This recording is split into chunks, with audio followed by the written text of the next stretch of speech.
to. Naniniwala na ako sa mga alien. Nakidnap nga ako kanina eh. Naniniwala na ako sa mga multo. Isinumpa na nga ako eh. O tapos, paano ka na ngayon yan? Ano nang gagawin ko? Sigurado magwawala ka uli kapag hindi kita pinigilan gamit ang psychic powers ko. Pasensya na. Wala akong uniform, wallet, pati smartphone. Lahat ng gamit ko wala na. Paano ko ba kasi matatanggal itong sumpang ito sa akin? Kailangan mong matalo sa karera ng pagtakbo si Turbo Lola. Sa kanya galing yung sumpa eh. Ganun ba? Sige, pupunta na ako kagad doon sa tunnel. Huh? Ngayon na?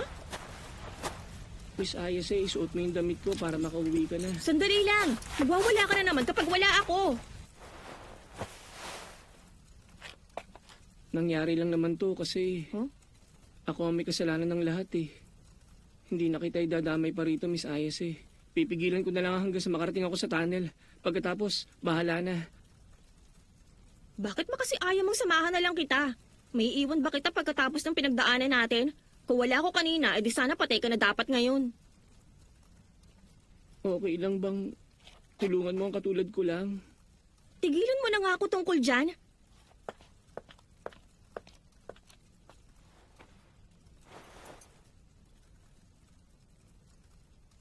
O ayan, isuot mo yan.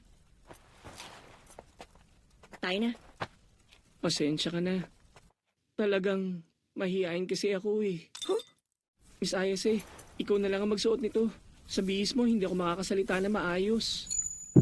Teka lang, bakit kumakabog ang puso ko? Hindi.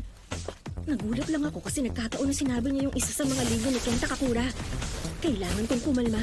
Kalma lang. Teka lang, siya nga pala, ano ang pangalan mo uli? Madali ko kasing malimutan ang pangalan ng iba eh. Ha? Pangalan? Ako si Kenta Kakura.